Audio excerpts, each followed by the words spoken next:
আল মারআতু ইযা সাল্লাত খামসাহা ওয়া সামাত শাহরাহা ওয়া আহসানাত ফারজাহা ওয়া আতাআত বা'লাহা ফালতাদখুল ফি আইয়ি আবওয়াবিল জান্নাতি শাআত। আল্লাহর নবী বলেন, আল মারআতু ইযা সাল্লাত খামসাহা, কোন নারী যদি দৈনিক 5 ওয়াক্ত নামাজ পড়ে, কয় ওয়াক্ত? সবাই জোরে বলেন তো, কয় ওয়াক্ত? দৈনিক 5 বেলার নামাজ পড়ে, অসামাত শাহরাহা, রমজান মাসে রোজা রাখে, ও আহসানাত ফারজাহা, নিজের সতীত্বের ইজ্জতের লজ্জাস্থানের হেফাজত করে, ওয়াতাআত বা'লাহা, স্বামীর আনুগত্য করে, স্বামীর খেদমত করে, এই 4 গুণে গুণী যদি কোন নারী হয়ে যায়, আল্লাহর নবী বলেন যে সে জান্নাতের যে কোনো দরজা দিয়ে ইচ্ছে মালিকের জান্নাতে ঢুকে যাবে। তো 1 নম্বর হলো ইযা সাল্লাত খামসাহা, 5 ওয়াক্ত নামাজ। এখন 5 ওয়াক্ত নামাজ খালি মহিলাদের জন্যই না, পুরুষের জন্য না। নারী আর পুরুষ যখন বালেগা হয়ে যায় মৃত্যুর আগ পর্যন্ত 5 বেলার নামাজ ফরজ। কয় বেলার নামাজ? 5 বেলার নামাজ। যতগুলো বিধিবিধান ফরজ করা হয়েছে, আল্লাহ তাআলা ফরজ করেছে আমাদের জন্য,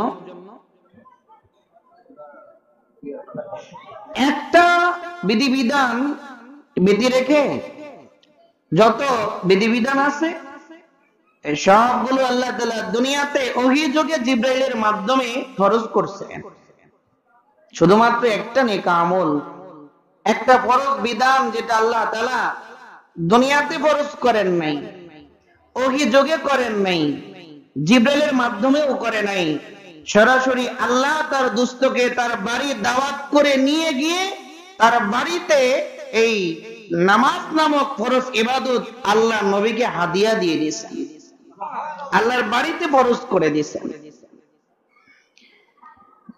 যতগুলো বিধিবিধান আছে, কোন বিধিবিধান আল্লাহ তাআলা পুরা সাকালাইনের যত মখলুক আছে কোন মখলুকের মধ্যে বন্টন করেন নাই, শুধুমাত্র কেবলমাত্র একটা নেক আমল, একটা বিধান, যেটা শুধু মানুষের জন্য নয়, শুধু নারীর জন্য নয়, শুধু পুরুষের জন্য নয়, শুধু জিনের জন্য নয়, গোটা জগতের যত সৃষ্টি আছে জড় এবং জীব প্রত্যেকটা মাখলুকাতের মধ্যে আল্লাহ বন্টন করে দিয়েছে, সেটা হলো নামাজ। চিল্লায় বলেন সুবহানাল্লাহ। নামাজ শুধু মানুষের জন্য না, গোটা জগতের যত মাখলুক আছে প্রত্যেকটা মাখলুকের উপরে আল্লাহ তাআলা কোনো না কোনো ভাবে নামাজকে ফরজ করে দিয়েছেন, নামাজের বিধান দিয়ে দিয়েছেন। সুবহানাল্লাহ। বিসমিল্লাহ। যেমন আগে আমাকে ঢুকতে দেন ইনশাআল্লাহ। যেমন যতগুলো গাছপালা দেখেন, আছে কিনা নাই? এই যত গাছপালা দেখতেছেন, প্রতিটা গাছপালা কিয়াম অবস্থায়, দাঁড়ানো অবস্থায় রয়েছে। নামাজে দাঁড়ায় থাকা লাগে না, এটাকে কিয়াম বলে। আরবিতে কি বলে? কিয়াম বলে। নামাজে দাঁড়ায় থাকা লাগে বলে। যতগুলো গাছপালা আছে সবগুলো নামাজের একটা রুকন কিয়াম অবস্থায় আছে। তারপরে গরু, ছাগল, ভেড়া, মুরগি এগুলো রুকু অবস্থায় আছে। রুকুতে যাওয়া লাগে না, রুকু অবস্থায়। তারপরে এই যে পাহাড় পর্বত দেখেন, এগুলো বৈঠকে আছে। বসি না আমরা, বৈঠক অবস্থায় আছে। সাপ বিচ্ছু আমরা সেজদা যাই, এরা সবাই সেজদারত অবস্থায় চলতেছে। সুবহানাল্লাহ। এমনি ভাবে আল্লাহ তাআলা গোটা জগতের মাখলুকের মধ্যে নামাজের কোন না কোন রকম বিধান বন্টন করে দিয়েছে। এখন বলতে পারেন হুজুর, শুধু হাদিস আমরা পড়েছি কিংবা আপনাদের মুখে শুনেছি 5 বেলার নামাজ যারা পড়বে মালিক তাকে জান্নাত দিবে। তো কোন হাদিসে তো শুনি নাই গাছ জান্নাতে যাবে, বিশেষ একটা গাছ ছাড়া। বলে গরু ছাগল জান্নাতে যাবে, পাহাড় পর্বত জান্নাতে যাবে, সাপ বিচ্ছু জান্নাতে যাবে এক চিটিয়া, এমন কথা তো শুনি নাই। যেহেতু আল্লাহ ওয়াদা করছেন নামাজ পড়লে জান্নাত দিবে, তো এরা জান্নাতে যাবেনি। প্রশ্নের উত্তর হলো না, এরা নামাজ পড়লেও জান্নাতে যাবে না। কারণ যতগুলো গাছপালা যারা কিয়াম অবস্থায় আছে ওনাদের নামাজ অপরিপূর্ণ, যারা রুকু অবস্থায় আছে এদের নামাজ অপরিপূর্ণ, যারা সিজদারত অবস্থায় আছে এদের নামাজ অপরিপূর্ণ, যারা বসা অবস্থায় আছে বৈঠকে আছে এদের নামাজ অপরিপূর্ণ। কারণ গাছপালা কিয়াম আছে, রুকু নাই, সিজদা নাই, বৈঠক নাই। গরু ছাগলের রুকু আছে, কিয়াম নাই, সিজদা নাই, বৈঠক নাই। সাপ বিচ্ছুর সিজদা আছে, কিয়াম নাই, রুকু নাই, বৈঠক নাই। পাহাড় পর্বতের বৈঠক আছে, কিয়াম নাই, রুকু নাই, সিজদা নাই। তাদের নামাজ পরিপূর্ণ না অপরিপূর্ণ? অপরিপূর্ণ। আর আমরা মানুষ, আমাদের নামাজের কিয়াম আছে, রুকু আছে, সিজদা আছে, বৈঠক আছে, তো আমাদের নামাজ কি? পরিপূর্ণ। এজন্য আমাদের নামাজ পরিপূর্ণ হওয়ার কারণে আল্লাহর নবী বলে, আল্লাহর কোন বান্দার বান্দি যদি 5 বেলার নামাজ দৈনিক আদায় করে, এর মালিক নিজ জিম্মায় জান্নাতে প্রবেশ করাবেন। চিল্লায় বলেন সুবহানাল্লাহ, বিসমিল্লাহ, আলহামদুলিল্লাহ। আল্লাহ অসংখ্য অগণিত ফেরেশতা সৃষ্টি করেছেন। তো কোন কোন ফেরেশতা কিয়াম অবস্থায় আছে, জন্মের পর থেকে সেই যে কিয়াম অবস্থায় আছে, আজও আছে, কিয়ামত পর্যন্ত থাকবে। আল্লাহু আকবার। কিছু ফেরেশতা রুকু অবস্থায়, কিছু ফেরেশতা সিজদারত অবস্থায়, কিছু ফেরেশতা বৈঠক অবস্থায়, বলে সৃষ্টির সূচনা লগ্ন থেকে আজও আছে, কিয়ামত পর্যন্ত থাকবে।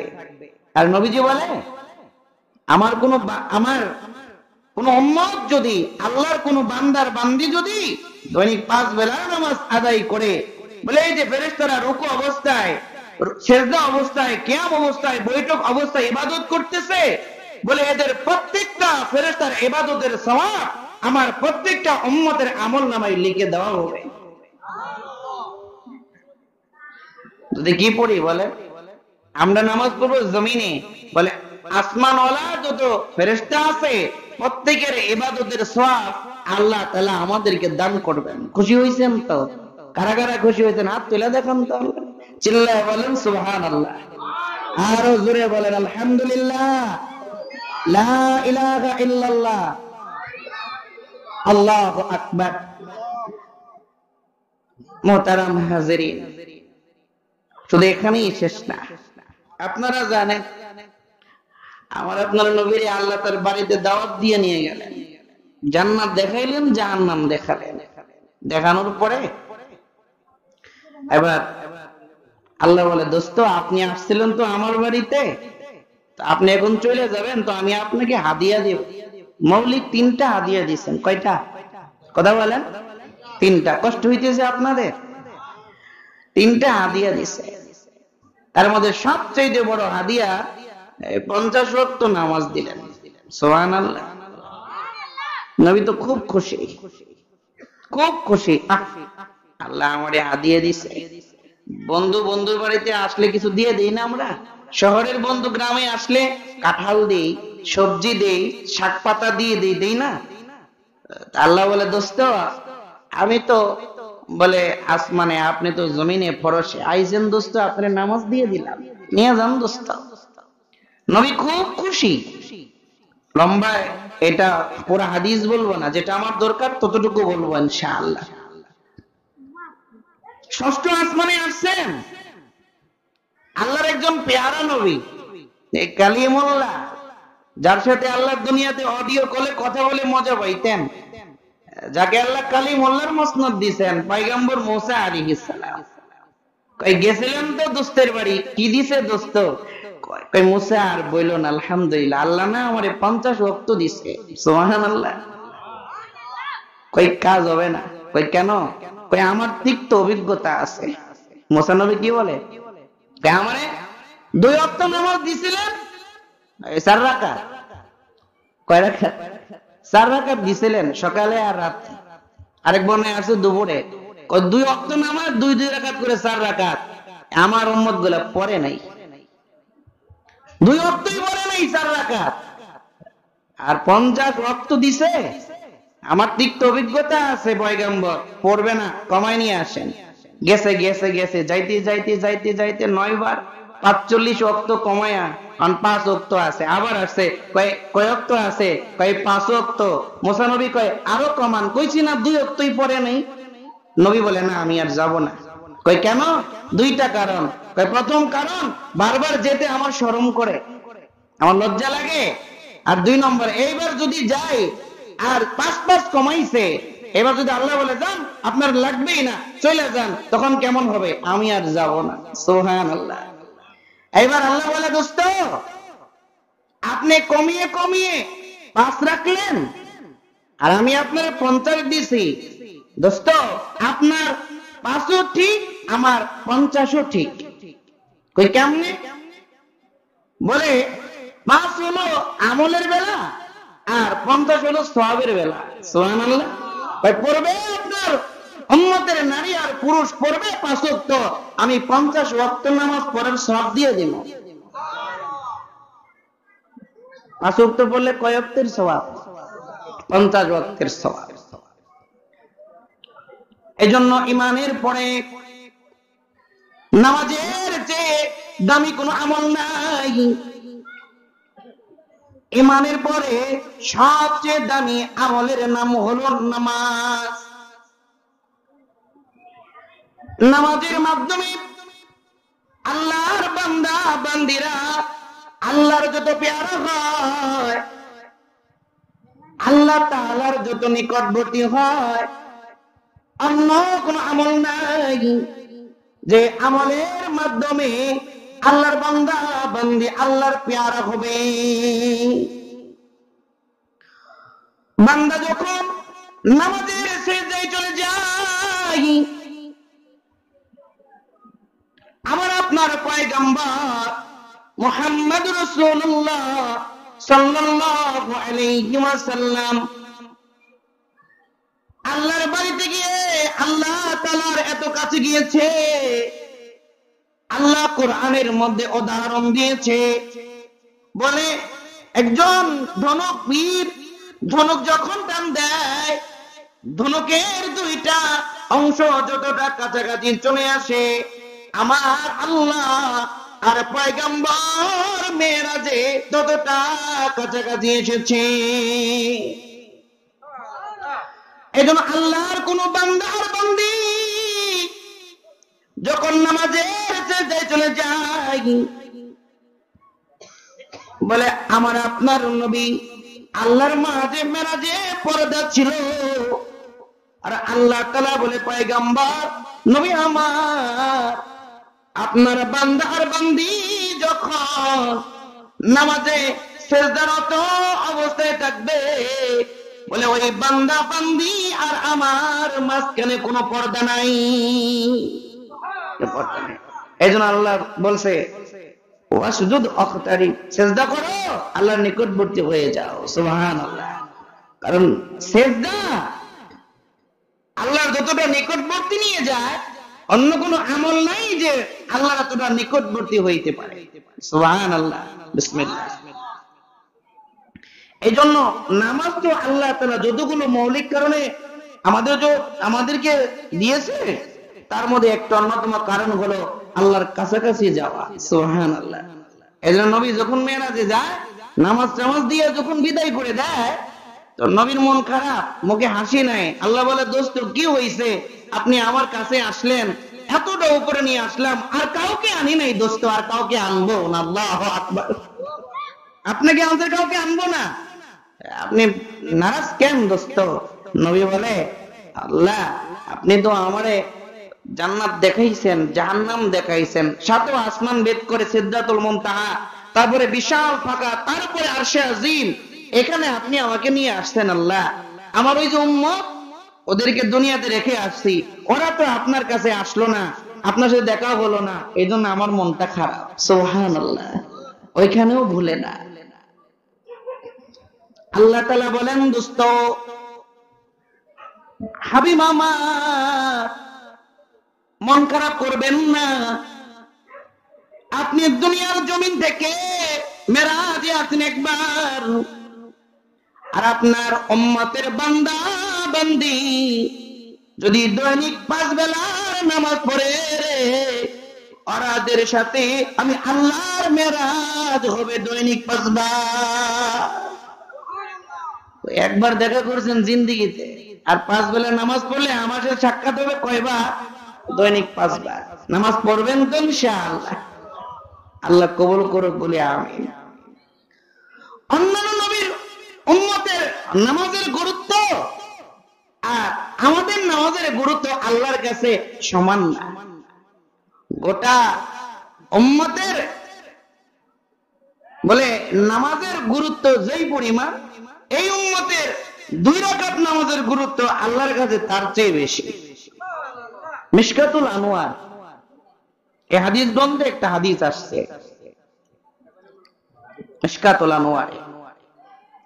জিবরিল আলাইহিস সালামকে আল্লাহ সৃষ্টি করছেন। সৃষ্টি করার পরে উনি একবার নিজের দেহের দিকে তাকায় দেখে খুব সুন্দর এবং বিশাল। কত বিশাল?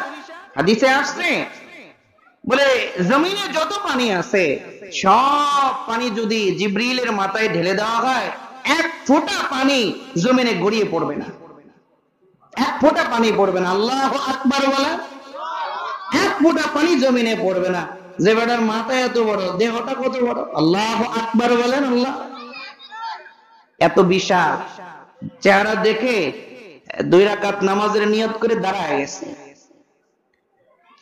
এক রাকাতে 20,000 বছর লাগাইছেন। 40,000 বছর সময় লাগিয়ে 2 রাকাত নামাজ শেষ। সুবহানাল্লাহ। তো আল্লাহ বলে, জিবরাইল তুমি আমার যথার্থ ইবাদত করেছ। 40,000 বছর এত লম্বা সময় লাগিয়ে কেউ কোনোদিন আমার জন্য নামাজ পড়ে নাই, তুমি পড়ছো, আমি খুশি হইছি। কিন্তু ওই যে শেষ জমানায় আমার দোস্ত আসবে যার নাম হবে মুহাম্মদ, বলেন সাল্লাল্লাহু আলাইহি ওয়াসাল্লাম।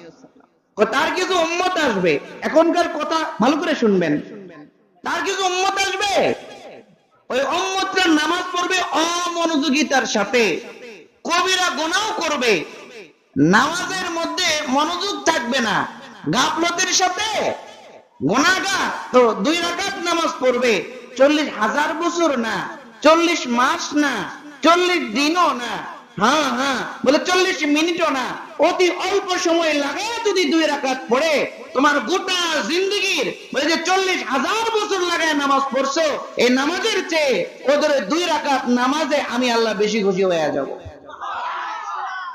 কেন?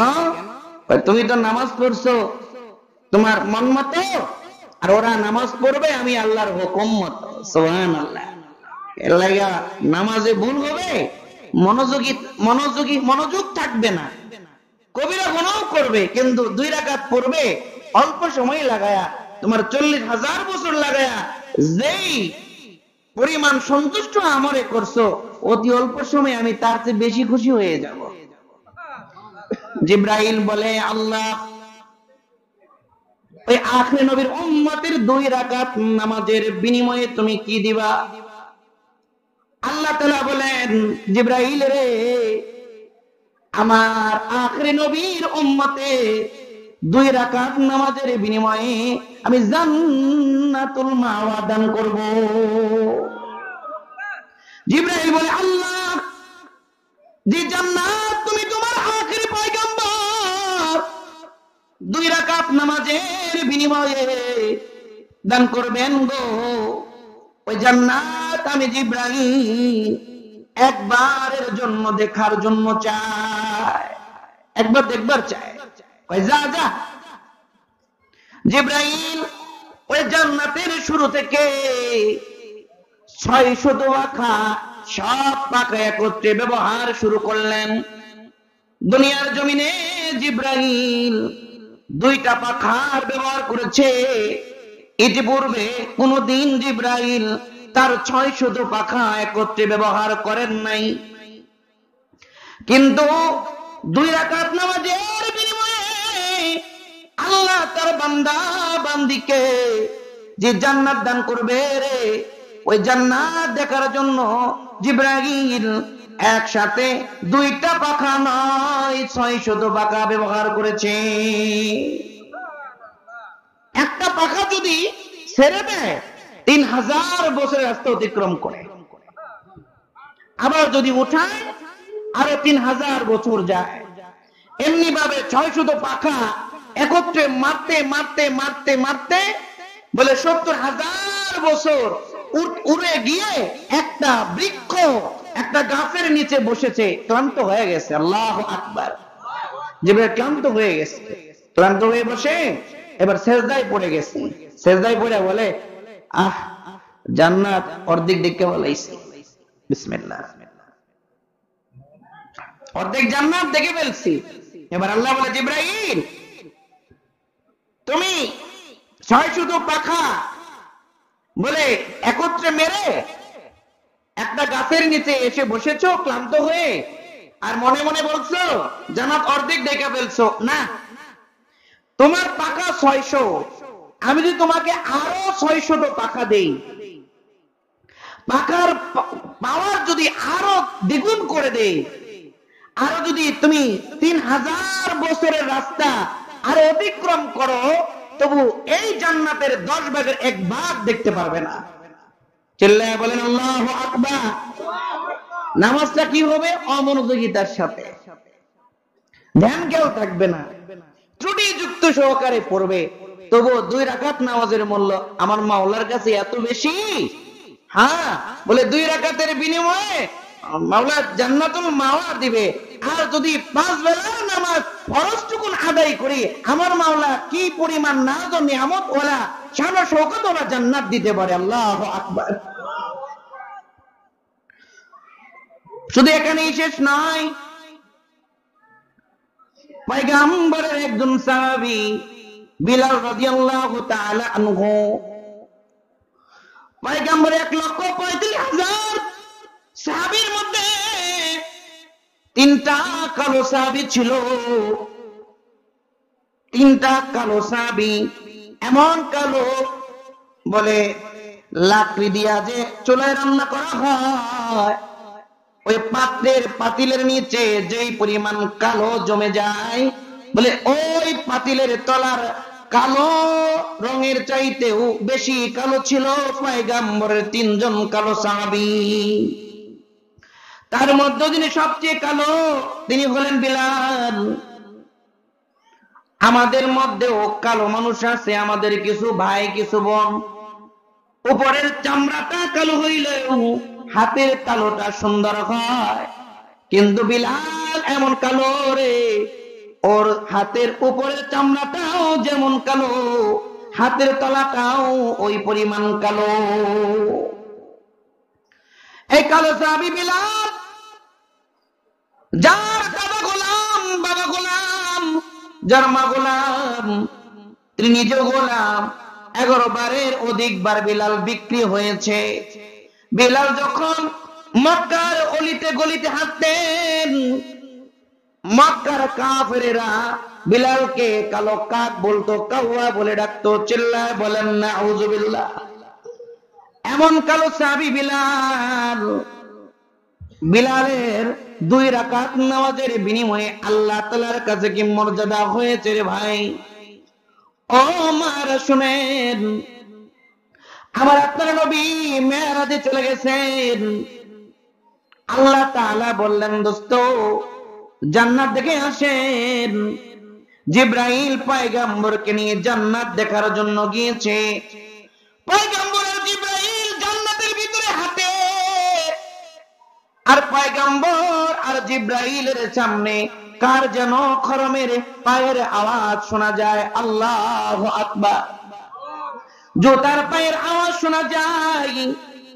পয়গম্বর জিবরাইল রে, জান্নাতের মধ্যে তুমি আর আমি ছাড়া কেউ আছে নাকি? জিবরাইল বলে, পয়গম্বর জান্নাতের ভিতরে আমি আর আপনি ছাড়া কেউ নাই। পয়গম্বর বলে, জিবরাইল, জিবরাইল রে,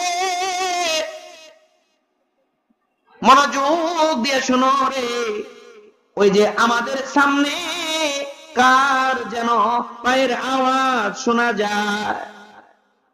জিবরাইল মুখে একটা হাসি দিয়ে বলে, পয়গম্বর, আমাদের সামনে যার পায়ের আওয়াজ শোনা যায় তিনি আর কেউ নয়, আপনার পাগল সাহাবী বিলালের পায়ের আওয়াজ। সুবহানাল্লাহ। আল্লাহর নবী বলে, জিবরাইল, বিলাল কোথায়?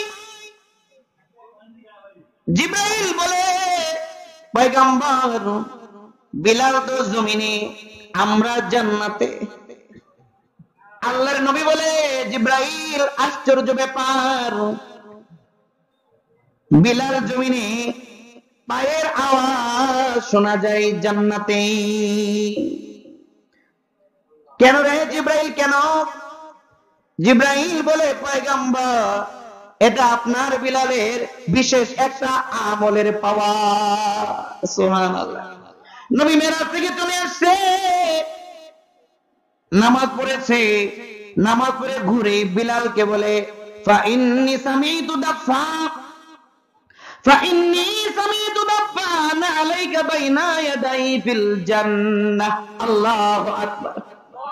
আল্লাহর নবী বলেন, বিলাল রে, জান্নাতে আমি আমার সামনে তোর পায়ের আওয়াজ শুনেছি।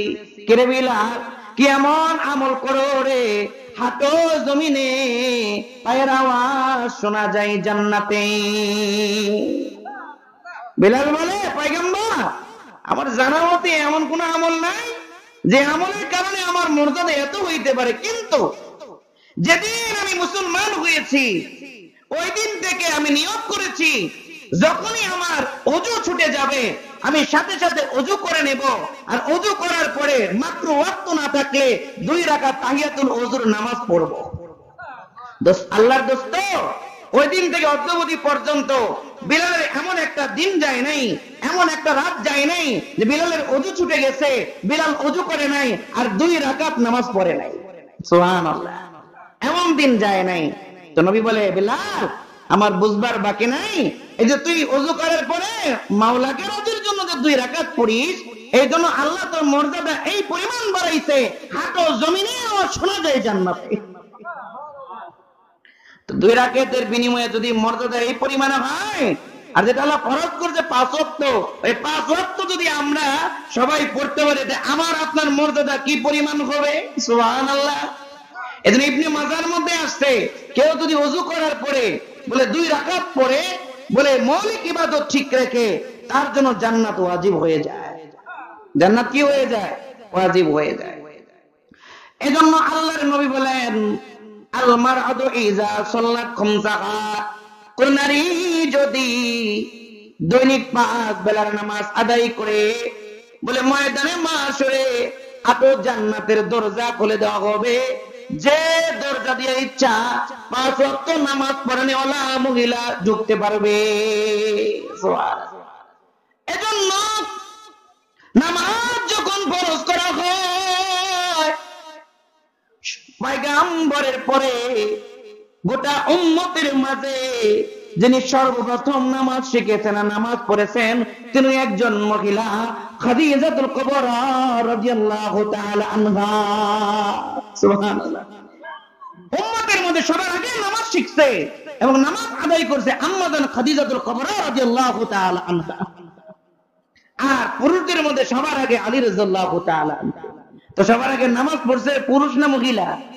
মহিলা। এজন্য আম্মা জানেরা এগিয়ে, সবার আগে মহিলা নামাজ শিখছে নবী থেকে, সবার আগে মহিলারাই নামাজ পড়ছে। এজন্য আম্মা জান তখন পুরাপুরি এই সিস্টেমে নামাজ বলে ফরজ হয় নাই, কিন্তু নবীজি বলে পূর্বেকার নবীর ধারাবাহিকতায় নামাজ পড়তেন, এই নামাজটা নবীজি পড়তেন আর অনুকরণে, বলে নবী ওযু করতেন, এই অনুকরণে আম্মা জান ওযু করতেন, নবী নামাজ পড়তেন অনুকরণে আম্মা জান নামাজ আদায় করতেন। সুবহানাল্লাহ। এজন্য এইদিকে আমার মা বোনেরা এগিয়ে। এজন্য আল্লাহ বলে বেশি করা লাগবে না, আল্লাহর নবী বলে বেশি করা লাগবে না, 4টা করবি তো সোজা পথে জান্নাতে যাবি। 1 নম্বর, দৈনিক কয় ওয়াক্ত নামাজ? ইদা সাল্লাত খামসা, 5 ওয়াক্ত নামাজ যদি পড়ে। এই জন্য পয়গম্বরের কলিজার টুকরা ফাতেমা রাদিয়াল্লাহু তাআলা আনহা বলে ওনার জীবনে সবচেয়ে প্রিয় আমল ছিল নামাজ। সুবহানাল্লাহ। তিনি পুরুষ না মহিলা? হ্যাঁ, মহিলা। মা বোনদের বলি, আপনারাও মহিলা, ফাতেমাও মহিলা, আপনারাও জান্নাতে যেতে চান? বলে ফাতেমাও জান্নাতে যাবে।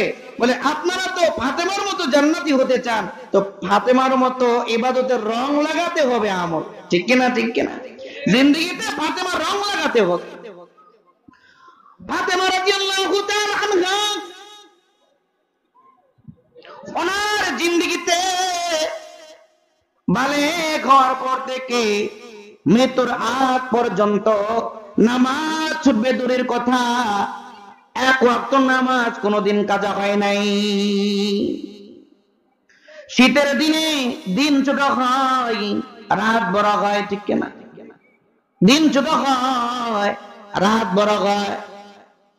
ফাতেমা রাদিয়াল্লাহু তাআলা আনহা, আলী রাদিয়াল্লাহু তাআলা আনহু যখন এশার নামাজ পড়ে ঘরের ভিতর ঢুকেছে, ফাতেমা রাদিয়াল্লাহু তাআলা আনহা বলে, স্বামী আমার, আপনার যদি কোনো প্রয়োজন থাকে বলেন, প্রয়োজন পুরা করে দিব। অনুমতি যদি দেন আমি বলে 2 রাকাত নামাজে সারা রাত অতিক্রম করব। সুবহানাল্লাহ।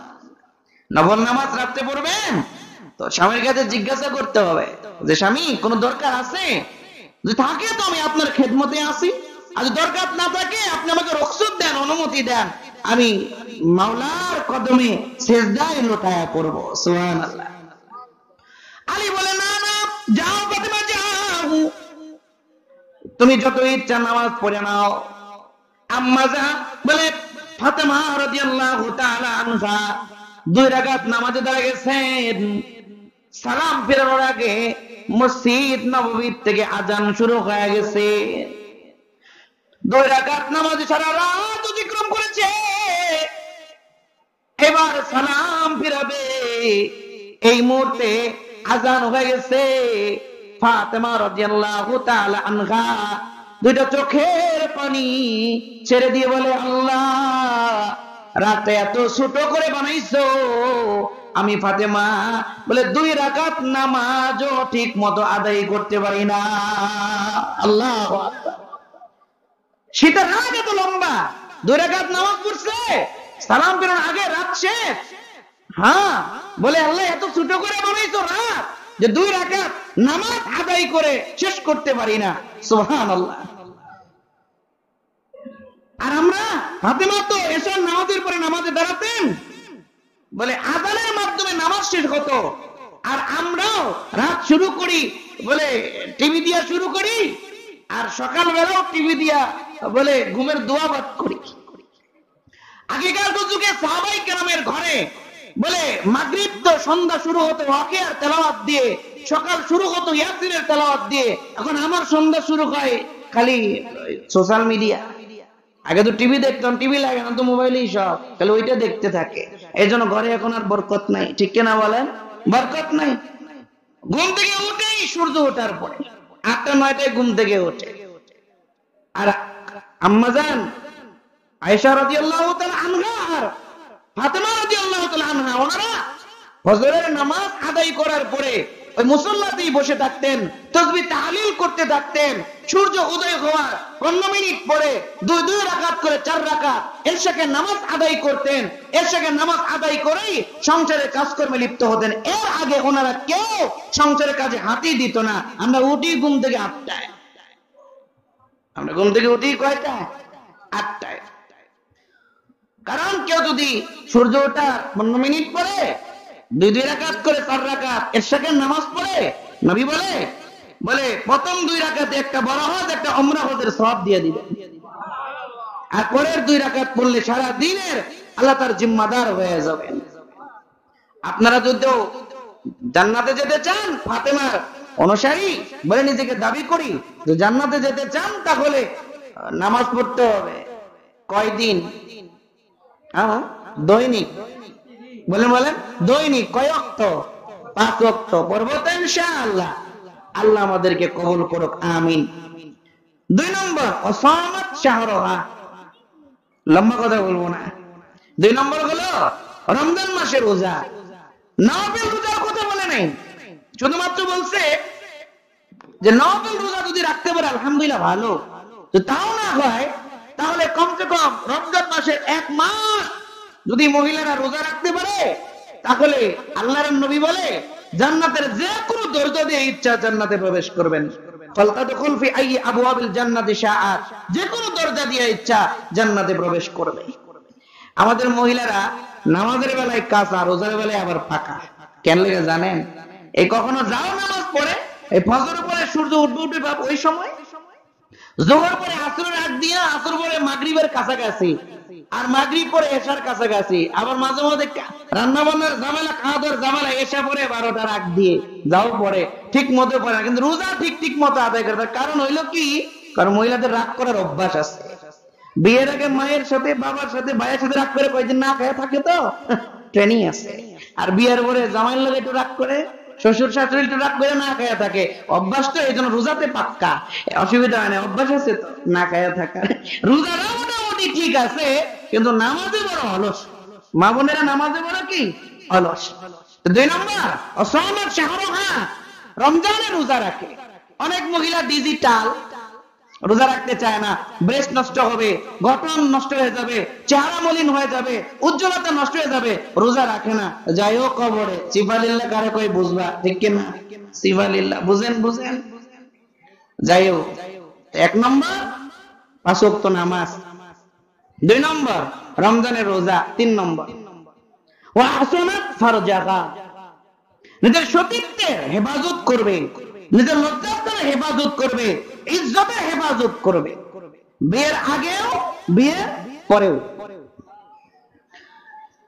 এই আমল যদি মা বোনেরা করতে পারে, তাহলে এরা মালিকের যে কোনো জান্নাতের দরজা দিয়ে যে কোনো জান্নাতে প্রবেশ করতে পারবে। সুবহানাল্লাহ।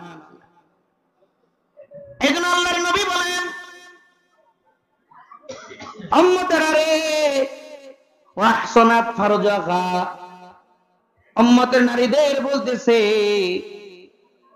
মহিলারা রে তোমরা যদি নিজের সতীত্বের হেফাজত করতে পারো, নিজের ইজ্জতের হেফাজত করতে পারো, স্বামী ছাড়া ভিন্ন কোনো জায়গায়, ভিন্ন কোনো পাত্রে সতীত্বকে দান করা যাবে না, ইজ্জত দান করা যাবে না, দেহ দান করা যাবে না।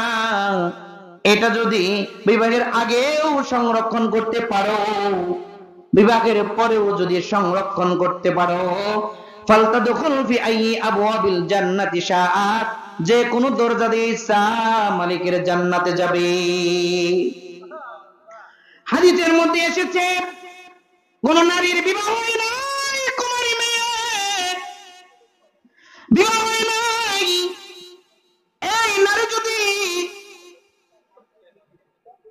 কোন পুরুষের সংস্পর্শ না পায় আর কুমারী অবস্থায় যদি মরে যায়, এই মহিলা ময়দানে মাশরে শুধু কুমারী হিসাবে নয়, বরং বলে শহীদের মর্যাদা নিয়া শাহিদা নামে আল্লাহর সামনে দাঁড়াবে। যে মেয়েটা কুমারী, অপাত্রে নিজের দেহ দান করে নাই, লজ্জাস্থানকে দান করে নাই, বিয়ের আগেও লজ্জাস্থানে হেফাজত করেছে, হারাম প্রেম ভালোবাসায় লিপ্ত হয় নাই, হারাম কোন সম্পর্কে লিপ্ত হয় নাই, যৌনতায় লিপ্ত হয় নাই, এই অবস্থায় যদি মারা যায়, আল্লাহর নবী বলে ও শহীদ শাহিদা হয়ে ময়দানে মাশরে দাঁড়াবে, মাওলা শহীদের মর্যাদা দিয়ে, শহীদের মাকাম দিয়ে জান্নাতে প্রবেশ করাবে। মুজাহাদা করেছে। এই জন্য হাদিসের মধ্যে এসেছে, আল্লাহর নবী বলেন, আল্লাহর কোন বান্দা আর বান্দি যদি 2 জিনিসের জিম্মাদারি নিতে পারে, 2 জিনিসের হেফাজত আল্লাহর কোন বান্দা, আল্লাহর কোন বান্দে যদি নেয়, আল্লাহর নবী বলে ওই বান্দা বান্দি জান্নাতের জিম্মাদার আমি পয়গম্বর নিতেছি। আমার উম্মতের নারী আর পুরুষ 2 জিনিসের জিম্মাদারি নিবে, আমি পয়গম্বর তার জান্নাতের গ্যারান্টি দিতেছি। এক নম্বর তার জবান, জবান দিয়ে এমন কথা বলবে না যে কথা বললে গুনাহ হয়। জবান দ্বারা কাউকে গালি দিবে না, জবান দ্বারা কারো গীবত করবে না, জবান দ্বারা মিথ্যা বলবে না, জবান দ্বারা চুগলখড়ি করবে না। অর্থাৎ জবানের যত গুনাহ আছে রে, এই গুনাহ থেকে জবানকে হেফাজত করবে। আর 2 নম্বর, 2 রানের মধ্যবর্তী অঙ্গ লজ্জাস্থান, এই লজ্জাস্থানকে অপাত্রে দান করবে না। বিবাহের আগেও কোনো পুরুষের সাথে যৌনতায় লিপ্ত হবে না, বিবাহের পরে মৃত্যুর আগ পর্যন্ত স্বামী ছাড়া বলে যৌনাঙ্গ কাউকে দান করবে না। এই 2 অঙ্গের জিম্মাদারি যদি কোনো পুরুষ আর কোনো নারী নিতে পারে, আল্লাহর নবী বলেন আমি ওই নারী পুরুষের জান্নাতের জিম্মাদারি নিতেছি। একজন হাদিসের মধ্যে এসেছে ময়দানে মাহশরে 7 শ্রেণীর মানুষকে আরশে আজিমের নিচে জায়গা দান করা হবে। আল্লাহর নবী বলে কোন নারীকে যদি কোন সুদর্শন সুঠাম দেহের অধিকারী, সুদর্শন কোন নওজোয়ান, কোন যুবক কিংবা কোন পুরুষ যদি নিজের প্রেম ভালোবাসার দিয়ে ডাকে, আয় মেয়ে আয়, আমরা প্রেম ভালোবাসায় লিপ্ত হয়ে যায়, আমরা দেহের জৈবিক চাহিদা পূরণ করি, যৌবনের কামবাগ চরিতার্থ করি, আয় আয় আয়, যে নাই লিপ্ত হয়ে যায় রে। কোন নারীকে যদি কোন পুরুষ ডাকে আর ওই নারী যদি বলে ইত্তাকিল্লাহ, ইত্তাকিল্লাহ, আল্লাহকে ভয় করো, যদি বলতে পারে তুমি আল্লাহকে ভয় করো, আনা খাফুল্লাহ, আমি আল্লাহকে ভয় করি, সুতরাং আল্লাহর ভয় দিলের মধ্যে এনে ওই সুদর্শন সুন্দর যুবকের প্রেম ভালোবাসায় সাড়া দেয় না, যৌনতায় সাড়া দেয় না, দেহের জৈবিক চাহিদা চরিতার্থ করে না, এইভাবে যদি জিন্দেগি কাটাইতে পারে, ওই নারী দাঁড়াবে ময়দানে মাশরে, আমার আল্লাহ ওই নারীকে আল্লাহ তাআলা আরশে আজিমের নিচে জায়গা কইরা দিবে। অনুরূপ যদি কোন পুরুষকে কোন সুন্দরী রমণী রূপবতী লাবণ্যময়ী মেয়ে যদি যৌনতার দিকে ডাকে, আয় আয়, যৌনতায় লিপ্ত হয়ে যায়, প্রেম ভালোবাসায় লিপ্ত হয়ে যায়, হারাম কাজে লিপ্ত হয়ে যায়, জেনায় লিপ্ত হয়ে যায়, আর ওই পুরুষ যদি বলতে পারে বলে ইত্তাকুল্লাহ, আল্লাহকে ভয় করো, আনা খাফুল্লাহ, আমি আল্লাহকে ভয় করি রে, আল্লাহ তাআলার ভয়ে ওই যুবক যদি যৌনতা থেকে নিজেকে হেফাজত করতে পারে, সুন্দরী নারীর অফারকে যদি প্রত্যাখ্যান করতে পারে, ওই যুবক ওই পুরুষ দাঁড়াবে ময়দানে মাশরে, আমার আল্লাহ আরশে আজিমের নিচে জায়গা কইরা দিবে। এইজন্য আল্লাহর নবী বলে মহিলারা রে, ওয়াহসানাত ফারজাহা, নিজের শরীরের হেফাজত করো, নিজের চরিত্রের হেফাজত করো রে, বিবাহের আগেও কারোর সাথে গুনাহে লিপ্ত হবে না, আর বিবাহের পরেও স্বামী ছাড়া কারোর সাথে জৈবিক চাহিদা চরিতার্থ করবে না। বলে এই গুণটা যদি কোন নারী কোন মা বোন অর্জন করতে পারে, আল্লাহর নবী বলেন ফালাতাদখুল ফি আই আবওয়াবিল জান্নাতি শাআত, মালিকের 8 জান্নাতের দরজা খুলে দিবে, যে কোনো দরজা দিয়ে ইচ্ছা মালিকের জান্নাতে ঢুকবে। এইজন্য মহিলা যারা আছে, যারা বিবাহিতা, এদের ব্যাপারে আমার তেলাওয়াতকৃত আয়াতের শেষ অংশে আল্লাহ তাআলা বলেছেন হাফিজাতুল লিল গায়বি বিমা হাফিজাল্লাহ, বলে স্বামীর অনুপস্থিতিতে, স্বামী চাকরিতে চলে গেছে, স্বামী বিদেশ চলে গেছে, স্বামী দোকানদারি করতে চলে গেছে, স্বামী ক্ষেত কামারে চলে গেছে, স্বামী করে নাই, এই মুহূর্তে আল্লাহ তাআলা যে জিনিসগুলা হেফাজত করার নির্দেশ করেছে এই জিনিসগুলা হেফাজত করে, অর্থাৎ নিজের চরিত্র হেফাজত করে। স্বামী বিদেশ গেছে, এই সুযোগে নিজের দেহ ভিন্ন পুরুষের কাছে বিলীন করে দেয় না। বলে স্বামী চাকরিতে চলে গেছে, ভিন্ন পুরুষের সাথে যৌনতা লিপ্ত হয় না। স্বামী বলে ক্ষেত কামার চলে গেছে, এই নির্জনতার সুযোগে কারোর সাথে গুনাহে লিপ্ত হয় না। দুই নম্বর স্বামীর যত ধন সম্পদ আছে, মাল আছে, এগুলো দেখভাল করে, চুরি করে করে বাবার বাড়ি পাঠায় না, চুরি করে করে বাবার বাড়ি পাঠায় না, চুরি করে করে অন্য জায়গায় পাঠায় না, হেফাজত করে। আর স্বামীর সন্তান গুলাকে লালন পালন করে। বলে এই তিন জিনিসের হেফাজত করে। এক নম্বর সতীত্বের হেফাজত করবে, দুই নম্বর স্বামীর সম্পদের হেফাজত করবে, তিন নম্বর স্বামীর সন্তানাদের হেফাজত করবে। বলে এইভাবে যদি কেউ নিজের সতীত্বের সম্ভ্রমের হেফাজত করতে পারে, বলে এই গুণটা যদি কোন নারী অর্জন করতে পারে, স্বামীর অনুপস্থিতিতে সতীত্ব নষ্ট করে না, সম্পদ নষ্ট করে না, সন্তানাদের হক আদায় করে। আল্লাহর নবী বলে এই গুণ যদি কোন নারীর মধ্যে চলে আসে রে, এই নারীর জন্য মালিকের জান্নাত ওয়াজিব হয়ে যায়। হালাকু খান আব্বাসিয়া খলিফা আমিরুল মুমিনিন মুতাসিম বিল্লাহ রাহমাতুল্লাহ আলাইহি, আব্বাসী খানদানের একজন খলিফা মুতাসিম বিল্লাহ রাহমাতুল্লাহ আলাইহি, তিনি আমিরুল মুমিনিন ছিলেন। হালাকু খান একজন বাদশাহ, বলে বাগদাদ জয় করেন। বাগদাদের খলিফা আমিরুল মুমিনিন মুতাসিম বিল্লাহ বলে বাগদাদ জয় করেন। মুতাসিম বিল্লাহ খলিফাকে হত্যা করেন। হত্যা করার পরে হালাকু খান, মুতাসিম বিল্লাহর বিবি ছিল বড় সুন্দরী, লাবণ্যময়ী, রূপবতী, সুদর্শনা একজন নারী, আবার নেককার। কিতাবের মধ্যে এসেছে মুতাসিম বিল্লাহ রাহমাতুল্লাহ আলাইহি এই খলিফার বিবির জিন্দেগিতে কোনোদিন নামাজ কাজা হয় নাই। সুবহানাল্লাহ। খলিফা তিনি ছাড়া তার বিবির চেহারা অন্য কোন পুরুষে দেখে নাই। এমন একজন সতী সাধ্বী নারী, বলে আমিরুল মুমিনিন মুতাসিম বিল্লাহ গর্দান কাটা হয়েছে। ওনার বিবিকে হালাকু খান বলে নিজের কবজায় নিয়ে নিছে। সুন্দরী নারী দেখে হালাকু খানের জ্ঞান নাই, নিজের যৌনতা পূরণ করার জন্য, যৌন চাহিদা পূরণ করার জন্য এবার বলে মুতাসিম বিল্লাহ রাহমাতুল্লাহ আলাইহির নেককার বিবিকে প্রস্তাব পেশ করেছে। আল্লাহর বান্দি পাগল হয়ে গেছে, পাগল। বলে আমি জিন্দেগিতে আমার স্বামী ছাড়া ভিন্ন কোনো পুরুষের কাছে যাই নাই রে। আমার দেখো আমার স্বামী ছাড়া কাউকে দেখাই নাই। কি করব, কি করব? এই প্রাক প্রাসাদে যদি থাকি, আমার সম্ভ্রম, আমার ইজ্জত, আমার সতীত্ব তো নষ্ট হয়ে যেতে পারে।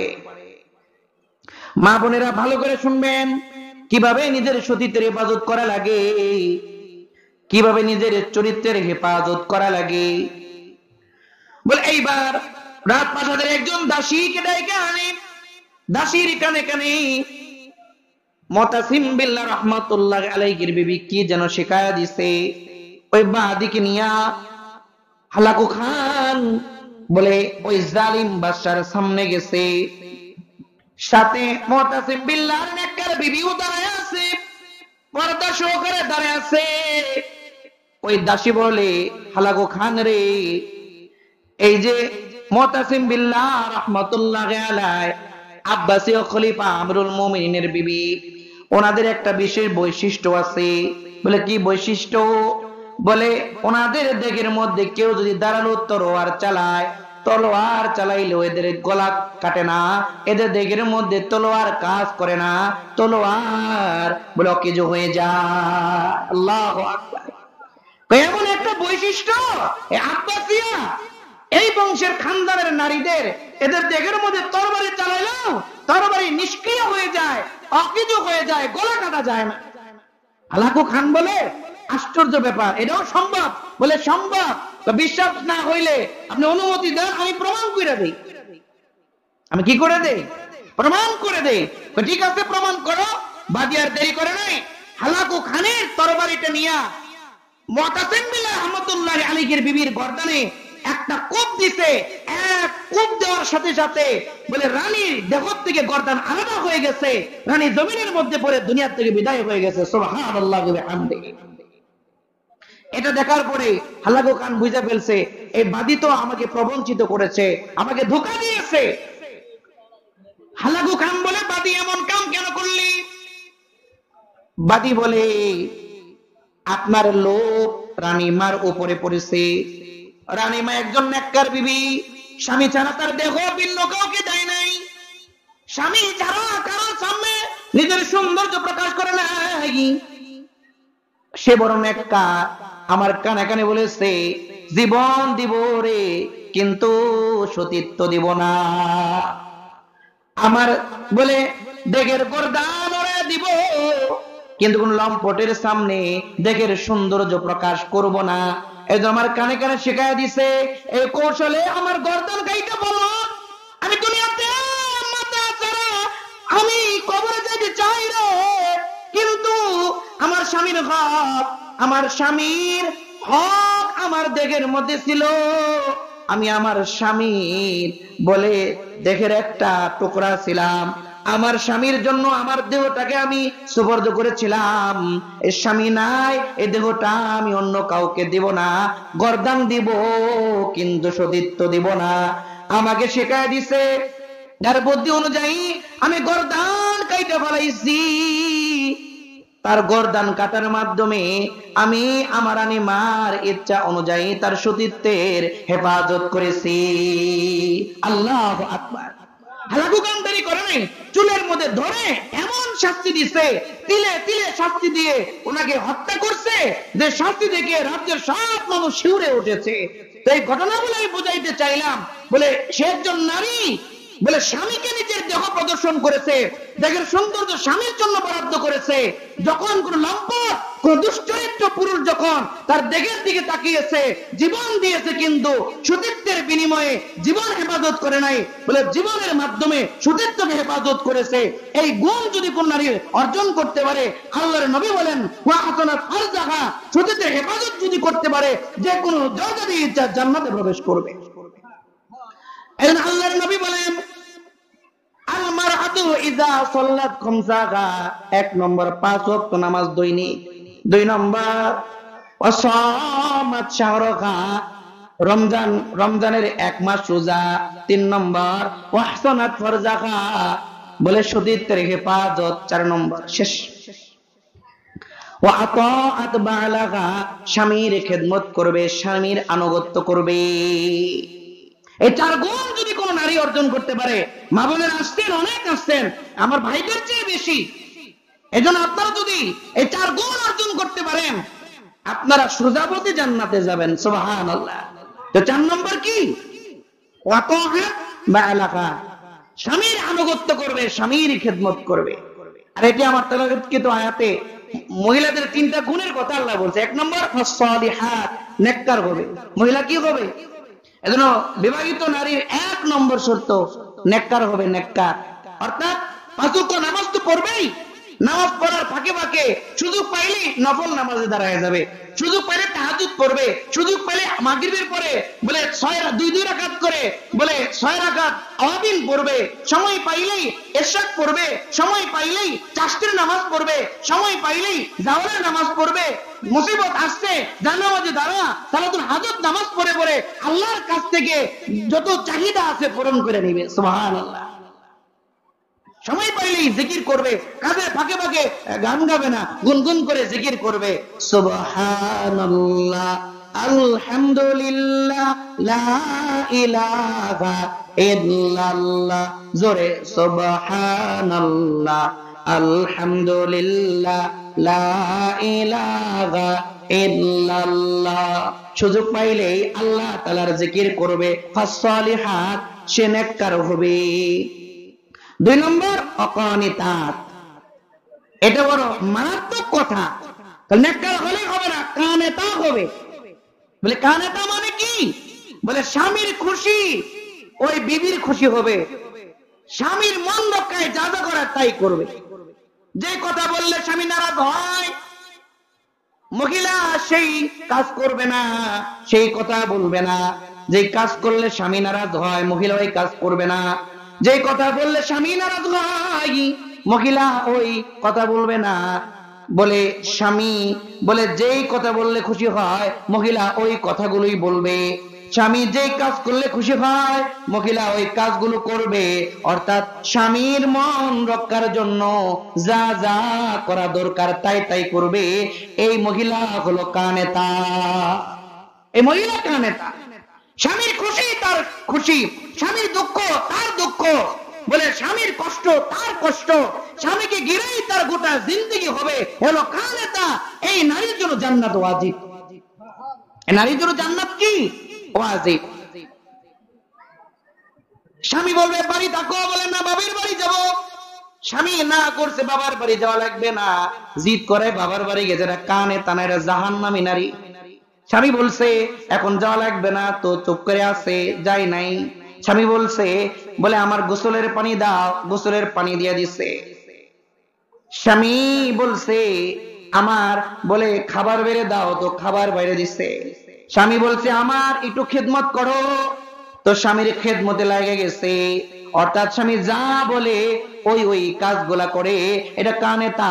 এই নারীর জন্য মালিকের জান্নাত ওয়াজিব, জান্নাত ওয়াজিব। তাম পৃথিবীর সবচেয়ে বড় আলেম এবং দার্শনিক ফকিহ, পাকিস্তানের সাবেক প্রধান বিচারপতি আল্লামা তাকি উসমানী দামাত বরকাতুহুল আলিয়া। তো ওনার জিন্দেগির একটা ওয়াকিয়া 1 মিনিটেই শেষ হবে ইনশাআল্লাহ। তো উনি একটা হলফনামাতে লিখছে যে আমার যেদিন থেকে আমার বিবিকে আমার ঘরে আনা হয়েছে বলে তারপর থেকে অদ্যাবধি পর্যন্ত কোনদিন বলে আমার বিবিকে আমার কোনো কাজের জন্য নির্দেশ করা হয় নাই, করার দরকার হয় নাই। কারণ আমি কোনো কিছু চাওয়ার আগেই সেটা হাজির হয়ে গেছে। সুবহানাল্লাহ, সেটা হয়ে গেছে, তাকে বলতে হয় নাই, বলার আগেই স্বামীর সামনে হাজির হয়ে গেছে। এটা কানেতা। এই মহিলাটা কি? কানেতা। এটার জন্য জান্নাত ওয়াজিব। স্বামী বলছে বাবার বাড়ি গেছে, আইসা পর কয় না 2 দিন থাকবো, খবর নাই। এটা কানেতা না, এটা জান্নাতি নারী না, এটা জাহান্নামী নারী। স্বামী বলছে আসো, তো আসছে, দাঁড়াও তো দাঁড়ায়, বসতে বলছে বসে, শুয়ে থাকতে বলছে শুয়ে থাকে। স্বামীর কথার উপরে কথা বলে না, স্বামীর নির্দেশের বাহিরে কোনো কিছু করে না। এটা কানেতা। এই নারী মালিকের জান্নাতে যাবে। এজন্য নবী বলে জান্নাতি নারীর 4 নম্বর গুণ স্বামীর খেদমত করবে, স্বামীর আনুগত্য করবে। এই নারী মালিকের জান্নাতের দরজা খুলে দিবে, যে কোনো দরজা দিয়ে ইচ্ছা জান্নাতে প্রবেশ করবে। সুবহানাল্লাহ। এবার বুখারী শরীফ থেকে একটা ছোট্ট ওয়াকিয়া শুনেন, কথা শেষের দিকে। স্বামীর খেদমত কেমনে করা লাগে, স্বামীর হুকুম কেমনে মানা লাগে, আর মানলে আপনি বলে কি ধরনের মর্যাদা আল্লাহর কাছে পাবেন। সুবহানাল্লাহ। হাদিসের মধ্যে এসেছে পয়গম্বরের একজন সাহাবী, একজন সাহাবিয়া, স্বামী স্ত্রী, তার বাড়িটা হলো 2 তলা বিশিষ্ট বিল্ডিং। বিল্ডিং এর 2 তলায় উপর তলায় মহিলা সাহাবী আর সাহাবিয়া থাকে, আর ওই নিচ তলায় ওই মহিলা সাহাবীর মা বাবা থাকে। মহিলার স্বামী ব্যবসায়ী মানুষ। আপনারাও মনোযোগ দিয়ে শুনেন, মা বোনরাও মনোযোগ দিয়ে শুনবেন আলোচনার শেষের দিকে। হাই ভাই, মহিলা সাহাবী ঘরের ভিতরে আছে, পুরুষ সাহাবীটা এবার বাণিজ্য করার জন্য যাবে, চাকরির জন্য যাবে, লম্বা সময়। মহিলার 1 মাসের যত খরচ লাগে, যত জিনিস লাগে, সব কেনাকাটা করে সাহাবী তার বিবিকে দিয়ে গেছে, আর বলছে বিবি রে, আমি আসার আগ পর্যন্ত 2 তলা থেকে নিচ তলায় নামবে না। কষ্ট হয়েছে আপনাদের? বিসমিল্লাহ, কষ্টের আগেই ছেড়ে দেব ইনশাআল্লাহ। মুহতারাম হাজিরিন, বলে যা যা দরকার সব দিয়ে গেলাম, আমি আসার আগ পর্যন্ত উপর তলা থেকে নিচ তলায় নামবে না, সাবধান। সাহাবী চলে গেছে। হঠাৎ করে মহিলা সাহাবীর বাবা অসুস্থ হয়ে গেছে, খুব অসুস্থ। পয়গম্বরের কাছে চিঠি লিখছে, পয়গম্বর আমরা স্বামী স্ত্রী দুইজন, আমাদের দোতলা বিশিষ্ট বাড়ি আছে, দোতলায় আমি আর আমার স্বামী থাকি, নিচতলায় আমার মা আর বাবা থাকে। আমার স্বামী বাণিজ্যে চলে গেছে গো পয়গম্বর, আমার যত খরচ লাগে সব খরচ আমাকে দিয়ে গেছেন। যাওয়ার সময় নির্দেশ করে গেছে দোতলার থেকে নিচতলায় নামবে না। পয়গম্বর আমার বাবা অসুস্থ হয়ে গেছে, নিচতলায় থাকে, স্বামী নাই, বাবাকে দেখবার মন চায়, অনুমতি যদি দেন তাহলে আমি আমার বাবাকে একবার দেখতে পারি। ওই চিঠির অপর পৃষ্ঠায় পয়গম্বর লিখছে, সাহাবিয়া রে, তোমার স্বামী বলছে নিচতলায় নামবে না, তোমার স্বামীর নির্দেশ পালন করো, বাবা যতই অসুস্থ হোক তোমার স্বামী বলছে নিচে নামবে না, তো নিচে নামবে না। আল্লাহু আকবার। ভালো করে বুঝবেন মা বোনের, স্বামীর খেদমত হুকুম কেমনে মানা লাগে। ঠিক আছে মহিলা নিচে নামে না, কিন্তু মেয়ে তো বাবার জন্য দিল কান্দে। পরের দিন বাবা আরো অসুস্থ হয়ে গেছে, মুমূর্ষু, জবান বন্ধ হয়ে গেছে। পয়গম্বরের কাছে দ্বিতীয়বার চিঠি লিখছে, পয়গম্বর আমি ওই সাহাবিয়া, স্বামীর নির্দেশ নিচে নামা যাবে না, আমার বাবার জবান বন্ধ হয়ে গেছে, যে কোনো মুহূর্তে আমার বাবা ইন্তেকাল করতে পারে, দুনিয়া থেকে বিদায় হতে পারে, অনুমতি যদি দেন একটা বার আমি আমার বাবার চেহারা দেখতে চাই। আল্লাহর নবী দ্বিতীয়বার চিঠির উত্তর লিখতে, সাহাবিয়া রে, স্বামীর হুকুম পালন করো, বাবার যদি অসুখ না রে নিচে নামা যাবে না। স্বামী বলছে নিচে নামবা না, স্বামীর হুকুম মানো, কারণ পয়গম্বর বসে আছে তেবরানির হাদিস, এক পাল উট এসে পয়গম্বরকে সিজদা করে। সাহাবীরা বলে, ও পয়গম্বর, উটগুলো আপনাকে সিজদা করে গো নবী, ও নবী আমরা আপনাকে সিজদা করলে অসুবিধা কোথায়? পয়গম্বর বলে, সাহাবী রে, সিজদা পাওয়ার উপযুক্ত একমাত্র কে? জোরে বলেন। কোন বাবা কি সিজদা পাওয়ার উপযুক্ত? কোন পিসাব কি সিজদা পাওয়ার উপযুক্ত? কোন মাজার কি সিজদা পাওয়ার উপযুক্ত? কোন বাঁশ, কোন গাছ সিজদা পাওয়ার উপযুক্ত নয়। সিজদা পাওয়ার উপযুক্ত একমাত্র কে? চিল্লায় বলেন কে? আর জোরে বলেন কে? আল্লাহ। আল্লাহ ছাড়া ভিন্ন কোন ক্ষমতার সামনে মাথা নত করা যাবে না। আল্লাহ তাআলা ছাড়া ভিন্ন কোন যোগ্যতার সামনে মাথা নত করা যাবে না। এজন্য পয়গম্বর বলে, সিজদা পাওয়ার উপযুক্ত একমাত্র আল্লাহ, আল্লাহ ছাড়া কাউকে সিজদা দেওয়া যাবে না, সুতরাং আমাকেও সিজদা দেওয়া যাবে না। এবার পয়গম্বর বলে, হ্যাঁ হ্যাঁ, যদি আল্লাহর পরে কাউকে সিজদা দেওয়া জায়েজ হতো, কাউকে সিজদা দেওয়া বৈধ হতো, কাউকে সিজদা দেওয়া ফজিলতের হতো রে, তাহলে আমি নারীদেরকে বলতাম স্বামীকে সিজদা করো। আল্লাহু আকবার। স্বামীর মর্যাদা কি পরিমাণ! নবী বলে, আল্লাহর পরে যদি কাউকে সিজদা দেওয়া যেত, আমি বলতাম মহিলাদেরকে তোমাদের স্বামীকে সিজদা করো। এজন্য আল্লাহর নবী বলে, দ্বিতীয়বার চিঠির উত্তর, নিচে নামবা না, বাবা দেখা লাগবে না, স্বামীর হুকুম পালন করো। তৃতীয় দিন এবার মহিলা সাহাবিয়ার বাবা মরে গেছে, ইন্তেকাল করছে। ব্যাপারটা কি সাধারণ কিনা বলেন? না অসাধারণ? অসাধারণ। বাবা নাই। আমাদের বিবি হইলে কইতো আবার স্বামীর হুকুম বলে বাপ মরে গেছে দেখে আসি, দৌড় দিয়া পালায় যাইতো, ঠিক কিনা? আবার কিসের স্বামী? আমার বাবা মরে গেছে, আবার স্বামীর হুকুম কি? হয় ঘর করবো নয় না করবো, বাপ দেখে লই, ঠিক না? কিন্তু মহিলা সাহাবী স্বামীর কদর বোঝে, মহিলা সাহাবী স্বামীর কদর বোঝে। এখনকার যুবকরা খালি মডার্ন খুঁজে, মডার্ন, যত শর্টকাট কাপড় পরতে পারে মডার্ন, চামড়া সুন্দর, বড় সুন্দরী। না না, বলে আগেকার যুগের মুমিন যারা আছে মডার্ন দেখতো না, শর্টকাট জামা দেখতো না, চামড়া সাদা দেখতো না, বলে ভিতরে ঈমান আর বলে আমল দেখতো, আমল। যখন সাদা চামড়া দেখা শুরু হইছে, যখন মডার্ন জামা দেখা শুরু হয়েছে, এটা যখন বিয়া করছে, বলে মশারি নিজের টানানো লাগে, খাবার নিজের রান্না করা লাগে, বলে বিছানা নিজের ঝাড়ু দেওয়া লাগে, সন্তান হইলে পেশাব পায়খানা বাবার পরিষ্কার করা লাগে মডার্ন বিয়া করার জন্য, ঠিক না? কারণ মডার্ন মেয়ে বলে খাওয়া বুঝে, পড়া বুঝে, ঘুম বুঝে, স্বামীর কদর বুঝে না। কিন্তু দিনদার মেয়ে বলে বলে আর কিছু বুঝুক না বুঝুক, স্বামীর কদর বুঝে। মহিলা সাহাবী তো জানে স্বামীর মর্যাদা কি পরিমাণ, এই জন্য মহিলা আবার দ্বিতীয়বার পয়গম্বরের কাছে চিঠি লিখেছে, ও পয়গম্বর, আমার বাবার দুনিয়ায় নাই, আমি কি একটা বার আমার বাবার চেহারা দেখতে পারি গো নবী? এবার নবী তৃতীয়বার চিঠি লিখছে, মহিলা সাহাবী আরে সবর করো, ধৈর্য ধারণ করো, আল্লাহ তাআলার কাছে দোয়া করো রে, স্বামীর হুকুম পালন করো, স্বামীর আনুগত্য করো, উপর তলা থেকে নিচ তলায় নামবে না। আল্লাহু আকবার।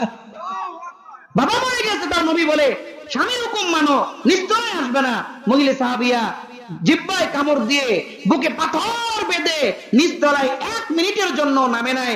বাবার কবর হয়ে গেছে, কবরস্থ হওয়ার পরেই জিব্রাইল চলে আসছে নবীজির কাছে ওহী নিয়ে। সুবহানাল্লাহ। জিব্রাইল এসে বলে, পয়গম্বর, ওই যে আপনার সাহাবিয়া মহিলা স্বামীর হুকুম পালন করার জন্য,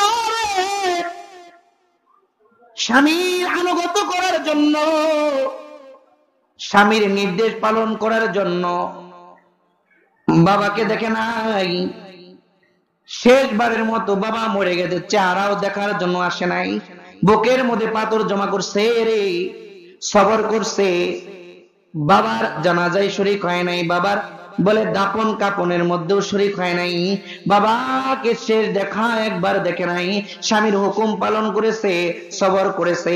আল্লাহ বলেছে এই মহিলা সাহাবীর স্বামীর আনুগত্য করার কারণে, স্বামীর হুকুম নির্দেশ পালন করার জন্য এই আমলে খুশি হয়ে ওই মহিলার বাবার জিন্দেগির গুনাহ মাফ করে জান্নাতের ফয়সালা দিছে। স্বামীর হুকুম পালন করছে, বাবা দেখতে যাই নাই, নগদ পুরস্কার। আল্লাহ বলে দোস্ত, মহিলা সাহাবিয়াকে জানাইয়া দেন, বাবার চেয়েও স্বামীর গুরুত্ব বেশি দিছে, মায়ের চেয়েও স্বামীর গুরুত্ব বেশি, সন্তানের চেয়েও স্বামীর গুরুত্ব বেশি, বন্ধুর চেয়েও স্বামীর গুরুত্ব বেশি, বান্ধবীর চেয়েও স্বামীর গুরুত্ব বেশি, পৃথিবীর সব একদিকে, স্বামী একদিকে। এই মহিলার আমল আল্লাহ খুশি হইয়া বাবার জিন্দেগির গুনাহ মাফ করে জান্নাতের ফয়সালা করে দিছে। যদি স্বামীর হুকুম পালন করার কারণে যদি বাবার জিন্দেগির গুনাহ হবে জান্নাতি হয়, তো এই মহিলার মর্যাদা আল্লাহর কাছে কি পরিমাণ হবে? সুবহানাল্লাহ। এর মর্যাদা কম হবে না বেশি হবে? বেশি হবে। এটাই আল্লাহর নবী বলছেন, আতাআত বালাহা, স্বামীর আনুগত্য করো। কেমনে? এই মহিলা যেমনে মানছে তেমনি। ঠিক? শেষ হাদিস।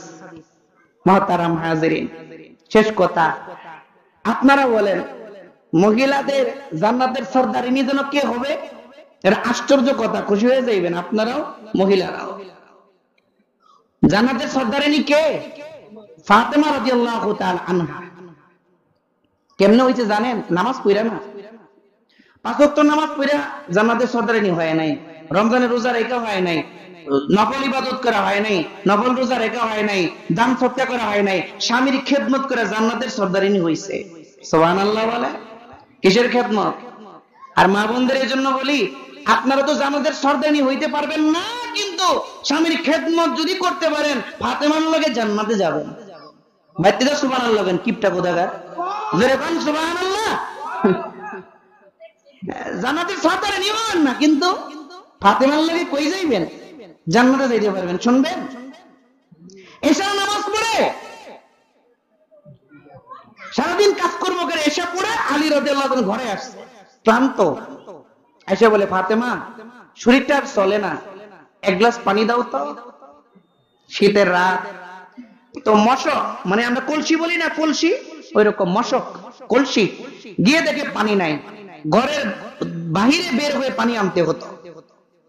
তো ফাতেমা রাদিয়াল্লাহু তাআলা পানি আনার জন্য বাহিরে চলে গেছে। পানি এসে দেখে ক্লান্ত শরীর তো, আলী ঘুমায় গেছে।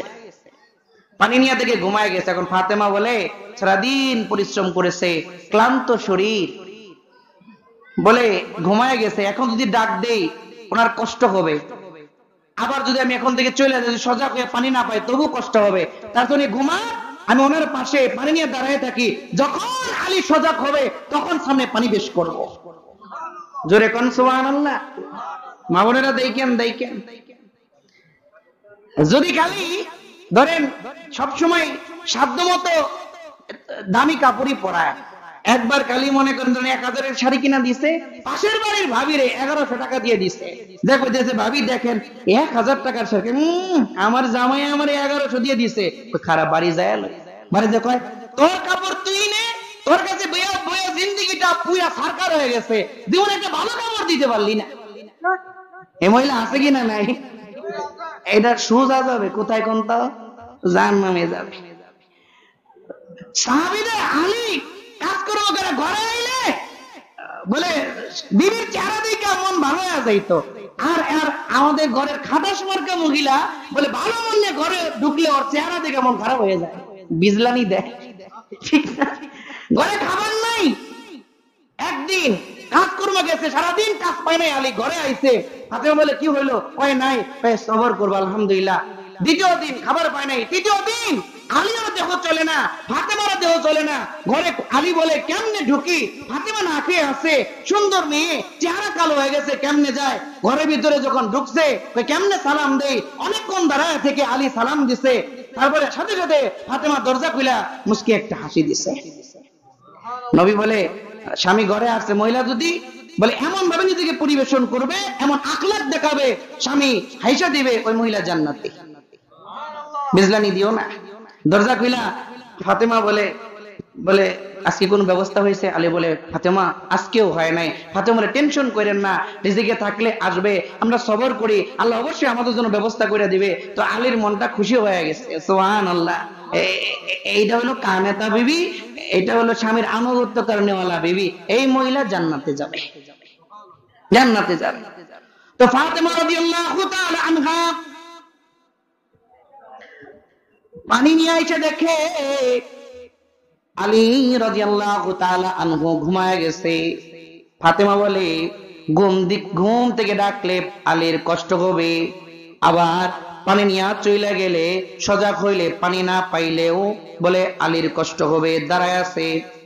মাঝরাতে আলীর ঘুম ভেঙে গেছে, শীতের রাত, ফাতেমার দেহটা বরফের মতো ঠান্ডা হয়ে গেছে, থরথর করে ফাতেমা কাঁপে। আলীর ঘুম ভেঙে গেছে, ঘুমায়া ফাতেমার দিকে নজর দিয়ে দেখে ফাতেমার হাতে এক গ্লাস পানি, ফাতেমা থরথর করে কাঁপতেছে। আলী বলে ফাতেমা তুমি এখানে পানি নিয়ে কেন দাঁড়িয়ে আছো গো? তোমার দেহের মধ্যে, তোমার দেহটা বরফের মতো ঠান্ডা হয়ে গেছে, থরথর করে কেন কাঁপতেছো ফাতেমা? ফাতেমা বলে ও স্বামী, পানি চাইছেন, মশকের কাছে যখন গেছি যা দেখি মশকের মধ্যে পানি নাই, দৌড়ায় পানি আনার জন্য বাহিরে চলে গেছি, পানি এনে দেখি আপনি ঘুমায় গেছেন, ডাক দিতে মন চাইলো না, পানি নিয়ে দাঁড়িয়ে আছি, যখন ঘুম থেকে উঠবেন তখন আপনাকে পানি দিব।